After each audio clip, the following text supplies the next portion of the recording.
নমস্কাৰ সকলোকে এই নতুন ভিডিঅ'টোলৈ সকলোকে স্বাগতম জনাইছোঁ। বহুতে বিভিন্ন ধৰণৰ ভিডিঅ' বনায়। আজি আমাৰ এইটো অলপ বেলেগ ধৰণৰ ভিডিঅ' হ'ব। আমি আজি একেবাৰে জংঘলৰ মাজত যাম, যিটো জংঘলত বিভিন্ন ধৰণৰ জীৱ জন্তু আছে। একেবাৰে জংঘল প্ৰাকৃতিকভাৱে তাত মানে মানুহৰো কিছুমান বসতি আছে, বহুত ক্ষীণ বসতি আছে। যদিও তাত বহুত ধৰণৰ জীৱ জন্তু আছে, বহুত ধৰণৰ বিভিন্ন ধৰণৰ ঠাইবোৰ আছে, যিটো আজি এক্সপ্ল'ৰ কৰিম জংঘলটো। চাই থাকক, চাই ভাল লাগিব। গতিকে আজি ভিডিঅ'টো আৰম্ভ কৰোঁ। বৰ্তমান আমি এতিয়া ৰাস্তাত আছোঁ। ইয়াৰ পৰা প্ৰায় 15 কিলোমিটাৰমান হ'ব জংঘল পাওঁতে। আৰু আমি এই বাইক লৈ ওলাই গৈছোঁ তিনিজনে। মই ৰাস্তা চিনি নাপাওঁ, ৰাস্তাটো আমাৰ এইজনে জানে, এইজনে আগত গৈছে বোলে। তে তুমি ৰাস্তাটো চিনি পাবা ন? পাম। দেখাই লৈ যাব পাৰিবা? হ'ব। হা? টেনশ্যন নাইতো একো? হ'ব। ঠিক আছে, হ'ব হ'ব। তো তাৰ লগতে যাওঁ, কি হয় চাওঁ আৰু।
আমি এতিয়া জংঘলত আহি পালোহি।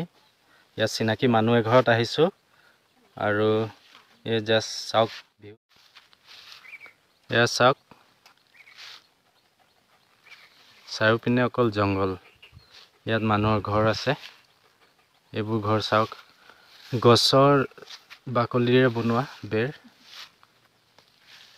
এয়া এজনে কঁঠাল পাই গ'ল, আহি খাই আছে। দেখাই আছোঁ ডিটেইলছ। সিহঁতৰ ঘৰত এয়া বাইকটো থৈছোঁ, এতিয়া ওলাই যাম। এয়া খাবলৈ জংঘলৰ ফ্ৰেছ ফ্ৰুটছ। নামটো মই নাজানো, টেষ্ট কৰি চাওঁ, ভাল। এয়া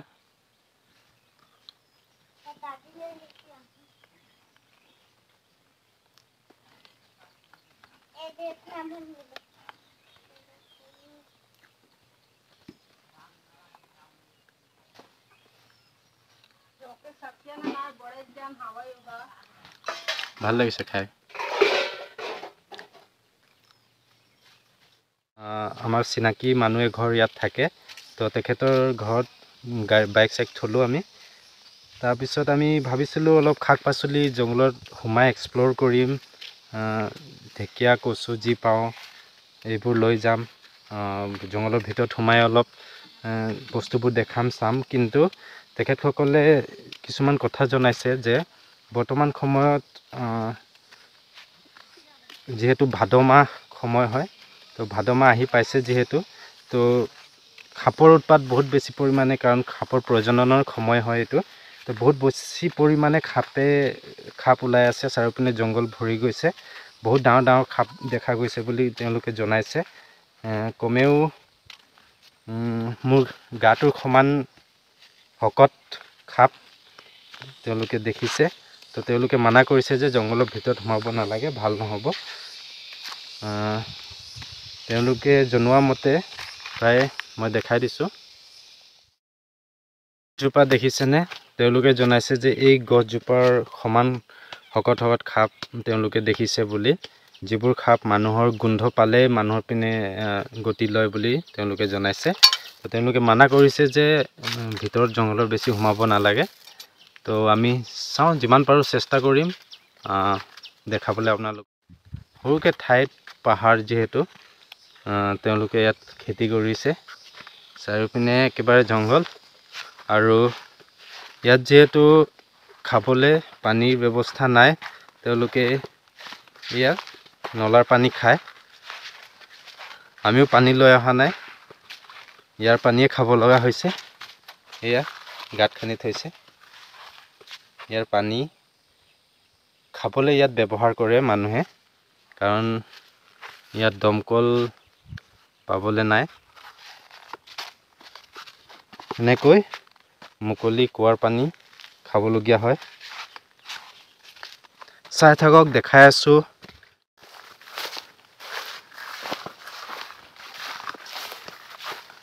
জংঘল যিহেতু বাৰিষা ছিজন হয়, বহুত বেছি পৰিমাণে বৰষুণ হয়, হোৱাৰ ফলত মানে জংঘল বেছি হৈ গৈছে, বেছি ঘন হৈ গৈছে জংঘল।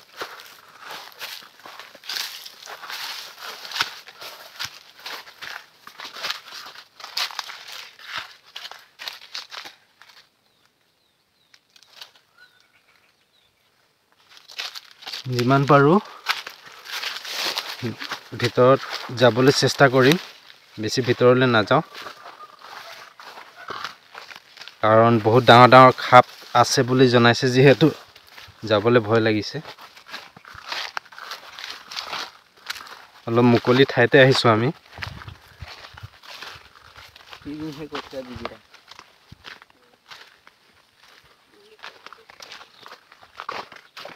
পুৰা ঘন জংঘল,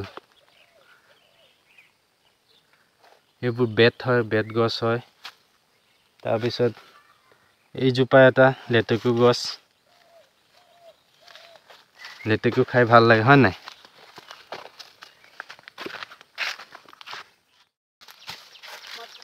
এয়া আমি দা কটাৰী লৈ লৈছোঁ অলপ ভিতৰ পিনে যাওঁ বুলি। আমাৰ গাইডজন আগে আগে গৈ আছে, কাৰণ যিহেতু অলপ ভিতৰত সোমাম আমি, তো দা কটাৰী নোহোৱাকৈ সোমোৱাটো ভাল নহ'ব। ইয়াত জংঘলী গাহৰি আছে বুলি জনাইছে, যিবোৰ গাহৰি আছে, পহু আছে আৰু বিভিন্ন ধৰণৰ জংঘলত থকা জীৱ আছে। গাহৰিয়ে সাধাৰণতে মানুহক কেতিয়াবা আক্ৰমণ কৰি দিয়ে খঙত, তো হাতত কিবা এটা অস্ত্ৰ নোহোৱাকৈ ভিতৰ পিনে যোৱাটো ভাল নহয়।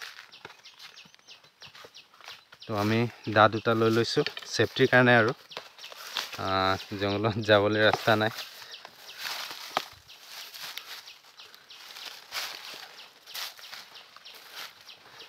চাই চিতি যাব লাগিব,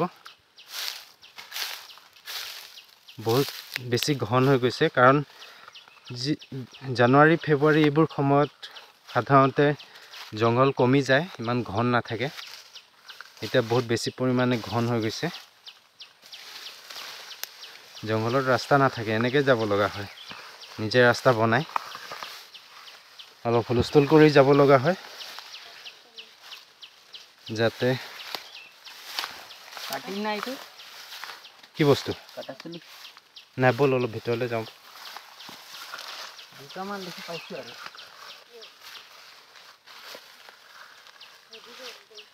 বহুত ঘন অৰণ্য।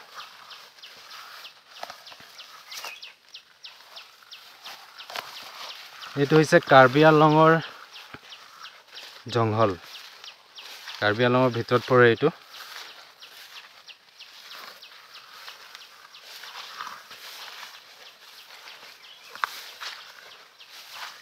বৰ্তমানৰ সময়টো জংঘল এক্সপ্ল'ৰ কৰাৰ সময় নহয়।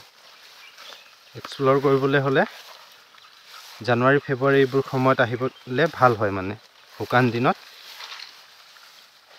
বাৰিষাৰ ফলত বহুত বেছি পৰিমাণে জংঘল ঘন হৈ যায়।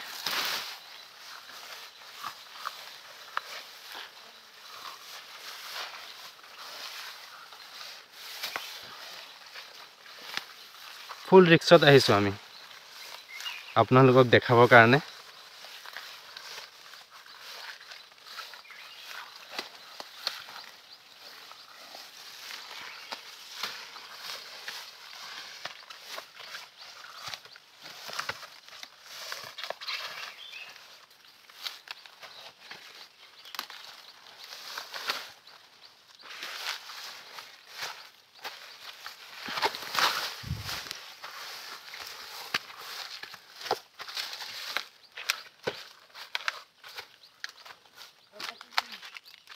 এয়া মই গছ এজোপাৰ ওপৰত উঠি লৈ দেখাই আছোঁ চাৰিওফাল।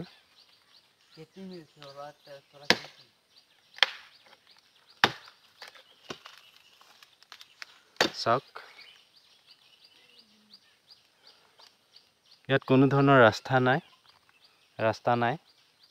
নিজে ৰাস্তা বনাই খোজকাঢ়িব লগা হৈ আছে। জংঘল এনেকুৱাই হয়। ইয়াত চাওক, আমি কেনেকৈ জংঘলৰ মাজে মাজে গৈ আছোঁ ৰাস্তা বনাই। চাওকচোন, ইয়াত জীৱ জন্তু চৰাই চিৰিকটিৰ মাতৰ বাহিৰে একো শুনা নাপাব। এয়া দেখিছেনে, এই কলগছ হয়, জংঘলী কল যিটো কোৱা হয়, জংঘলত হোৱা কলগছ হয়। ইয়াৰ পুলি এইখিনিত ওলাই আছে চাওক। এইবোৰ ঘৰচীয়া, আমাৰ ঘৰত যিবোৰ কল হয় তেনেকুৱা নহয়, বৰ সৰু সৰু হয়। চাওকচোন,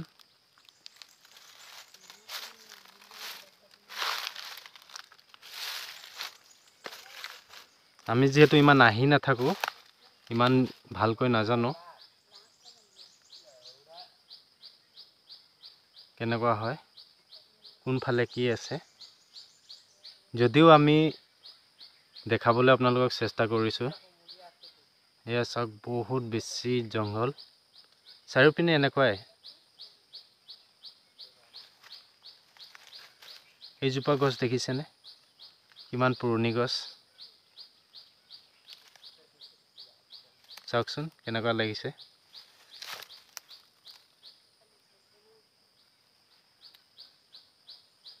একেবাৰে নিজান, অকল চৰাই চিৰিকটিৰ মাতহে ইয়াত শুনিবলৈ পোৱা যায়।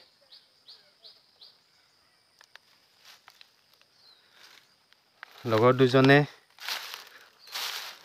শাক ছিঙি আছে।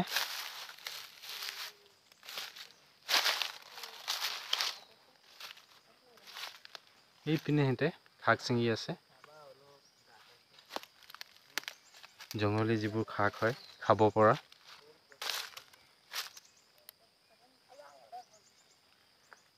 ভিডিঅ'ত চাবলৈ বহুত ধুনীয়া লাগে এইবোৰ প্লেচ, কিন্তু আচলতে ইয়াত অহাটো ইমান ইজি নহয়, কাৰণ বহুত বেলেগ বেলেগ ধৰণৰ জীৱ জন্তু থাকে ইয়াত।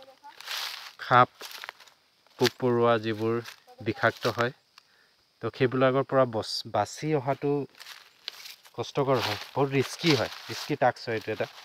কাৰণ এডভেঞ্চাৰ কৰাটো সদায় ৰিস্কিয়ে হয়। এডভেঞ্চাৰ মানে তাৰ আন এটা শব্দ ৰিস্কি বুলি ক'ব পাৰোঁ আমি। চাওক, দেখাই যাম যিমান পাৰোঁ দৃশ্যবোৰ। বনি থাকক, আৰু আছে দেখাবলগীয়া।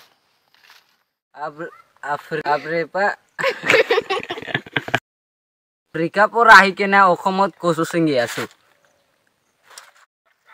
হেল্ল' গাইছ, আমি আহিছোঁ আজি শাক পাচলি ছিঙিবলৈ। জংঘল বেছি হৈছে, শাক বেছিও নাই, কম ছিঙি আনিছোঁ। জংঘল ঢেৰ হৈছে, সাপ চাপ ওলাইছে বোলে, ভয় লাগিছে। মাক যোৱা জংঘলৰ ভিতৰত শাক আছে।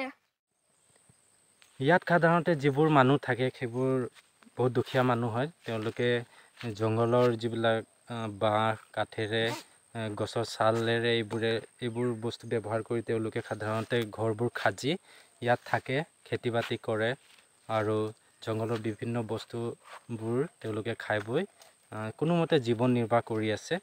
এইবোৰ সাধাৰণতে ইয়াত বহুত অসুবিধা, কাৰণ ইয়াত পাবলগীয়া বস্তুৰ ওচৰত একেবাৰে কঠিন। প্ৰায় 10 কিলোমিটাৰমান বাহিৰত গ'লে আপুনি যিবোৰ দৈনিক প্ৰয়োজনীয় বস্তু যিবোৰ আছে সেইবোৰ পোৱা যায়। ইয়াত ফটককৈ যদি আপুনি কিবা এটা বস্তু নাইকিয়া হৈ গ'ল বা ঔষধ এটা টেবলেট এটাৰ যদি প্ৰয়োজন হয় তেতিয়াহ'লে আপুনি নাপাব, কাৰণ প্ৰায় 10 কিলোমিটাৰমান আপুনি ওলাই বাহিৰত যেতিয়া যাব তেতিয়া সেইবোৰ বস্তু উপলব্ধ হয়। দোকান যিবোৰ হয় সেইবোৰ আছে। ইয়াত একেবাৰে জংঘল হয়। ইয়াত বহুত কষ্টকৰ মানুহৰ জীৱন। সাধাৰণতে জংঘলত যিবিলাক বস্তু পোৱা যায় সেইবিলাক বস্তুৱে খাই তেওঁলোকে ইয়াত জীৱন নিৰ্বাহ কৰি চলি থাকে কোনোমতে। সপ্তাহত 10 দিনৰ মূৰত কোনোবা দিন এদিন তেওঁলোকে কচু ঢেকীয়া এই জংঘলত যিবিলাক পোৱা বস্তু, বাঁহৰ গাজ এইবিলাক লৈ গুচি যায়। কল যিবিলাক পোৱা যায় সেইবিলাক লৈ বিক্ৰী কৰে আৰু তেওঁলোকৰ দৈনিক প্ৰয়োজনীয় যিখিনি বস্তু, একেবাৰে লাগতিয়াল যিখিনি বস্তু সেইখিনি তেওঁলোকে ক্ৰয় কৰি লৈ আহে আৰু এনেকৈ তেওঁলোকে ইয়াত জীৱন নিৰ্বাহ কৰি চলি আছে। মই দেখাবলৈ চেষ্টা কৰিম তেওঁলোকৰ ঘৰবোৰ। আৰু এয়াই জংঘলত যিবিলাক বাস কৰি আছে মানুহ, তেওঁলোকৰ জীৱন কষ্টকৰ হয়। আমাৰ দৰে সহজ নহয় তেওঁলোকৰ জীৱনবোৰ। আমি যিকোনো বস্তু আমি সহজতে পাই যাওঁ, যি মন যায় তাকে আমি তৎক্ষণাত দোকানৰ পৰা বা কিনি আনি বজাৰৰ পৰা আমি সেইবোৰ খাব পাৰোঁ, কিন্তু ইয়াত তেনেধৰণৰ সুবিধা নাই। আমি আগতে কিতাপত পাইছিলোঁ যে আদিম যুগত মানুহে কেনেকৈ বাস কৰিছিল, কেনেকৈ জীয়াই আছিলে, কেনেকৈ খাই বৈ চলিছিলে জংঘলত। তাৰ লগত বৰ্তমান ইয়াত যিখিনি লোক আছে বিশেষ একো পাৰ্থক্য নাই, একেই জীৱন। খালি তেওঁলোকৰ যেনিবা কাপোৰ কানি উপলব্ধ আছে আৰু আদিম যুগৰ মানুহখিনিক গছৰ ছাল বাকলি পাত এইবোৰে কাপোৰ তৈয়াৰ কৰি পিন্ধিছিলে। তাৰ বাহিৰে পাৰ্থক্য বিশেষ একো নাই, একেই ধৰণৰ যিবোৰ আমি কিতাপত পাইছিলোঁ আগত স্কুলীয়া জীৱনত, সেইবোৰেই ইয়াত বৰ্তমান সময়তো আমি বাস্তৱত দেখা পাওঁ। যিবিলাক মানুহ ইয়াত বসতি কৰি আছে, মই দেখাইছোঁ নহয় আপোনালোকক, যে যিটো গাঁত এটা খান্দিছে কুঁৱা, তাৰ পানী খাই আছে। তাত মাছ থাকে, সাপ থাকে, ভেকুলী থাকে, চব একেলগে থাকে আৰু সেইটো পানীয়ে খাব লগা হয়। উপায় নাই, জীৱন জংঘলত এনেকুৱাই হয়। চাই থাকক আৰু আপোনালোকক ভালকৈ দেখাবলৈ চেষ্টা কৰি যাম। ইয়াত মানুহৰ ঘৰবোৰ এনেকুৱাই হয়। চাওক কেনেকৈ কাঠেৰে বনাইছে, কাৰণ জীৱন বহুত কষ্টকৰ হয়। ইয়াত প্ৰয়োজনীয় বস্তুবোৰ পোৱাত বহুত অসুবিধা, দুখীয়া মানুহ যিহেতু।